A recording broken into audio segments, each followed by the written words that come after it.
Tar, le wokisme à l'assaut de la musique. Requiem pour une exigence qui ne trouve plus d'oreille. Tar, film de Todd Field sorti en 2022, met en scène Cate Blanchett dans un rôle magistral, celui de Lydia Tarr, chef d'orchestre adulée, femme de rigueur, d'autorité et d'ombre. Un film tendu, élégant, glaçant. Une plongée dans la solitude d'un esprit exigeant face à un monde qui ne veut plus rien apprendre. Elle entre en scène, silhouette sombre, geste net, concentrée, tendue, droite, mais ce qu'elle dirige, ce n'est pas seulement une partition, c'est une époque, une tension, un vertige. Ce n'est pas un film sur le pouvoir, c'est un film de l'exigence, sur la grâce gagnée de haute lutte, et sur l'échec tragique d'une transmission à bout de souffle. Une prêtresse sans temple. Lydia Tarr n'est pas une dominatrice, c'est une passeuse, une musicienne, une âme travaillée par la beauté, mais elle est seule, terriblement seule. Autour d'elle, le monde se rétracte, la musique ne suffit plus à élever, la lenteur n'est plus entendue, le silence n'est plus supporté, le chef n'est plus suivi. Et soudain le choc. Un jeune étudiant rejette Bach. Compositeur blanc, patriarcal, chrétien. Moi, je préfère la musique queer. Tarr reste calme, puis explose d'exigence. Ne vous faites pas plus simple que vous êtes. Pensez. Mais la salle s'est déjà fermée. La parole ne circule plus. Le savoir est devenu soupçon.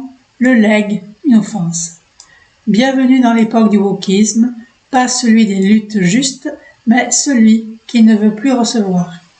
Une génération encombrée de théories, mais incapable de se nourrir de ce qui l'a précédé. Comme frappée d'une anorexie mentale, elle crache sur ce qu'elle ne comprend pas. Mozart, Bach, Freud, Camus, Sade, Brel, on les révoque, on les juge, on les annule. Comme si on avait Mozart en face et qu'on venait briser sa baguette sur le genou. Ce n'est pas une révolte, c'est un refus d'héritage. La verticalité est perçue comme une blessure, l'autorité comme un abus, l'œuvre comme un symptôme de domination, la nuance comme une trahison. Alors que transmettre, ce n'est pas dominer, c'est offrir une marche, une voie, une lignée. Mais le sol s'est effondré. Tarr raconte cette ruine, la ruine de la pensée, la ruine du temps long, la ruine du respect, la ruine du lien entre les vivants et les morts. Et quand Lydia tombe, ce n'est pas sous le poids d'une faute, c'est sous le regard vide d'un monde qui ne veut plus entendre. À la fin, elle dirige un orchestre pour un jeu vidéo. Elle est là, silhouette droite et toujours, mais devant elle des écrans, des casques, des monstres numériques, un simulacre. L'exigence ne meurt pas, elle survit, mais dans l'ombre, dans le kitsch, dans l'exil. C'est cela le vrai drame, la beauté est intacte, mais personne ne veut plus la recevoir, et la culture devient soupçon, et le langage devient arme, et la musique devient silence. Pour aujourd'hui, Clinique à vif, une génération délirante, sans mémoire et sans maître et sans fin, et face à elle, ceux qui avaient quelque chose à donner, mais qui n'ont plus personne pour recevoir.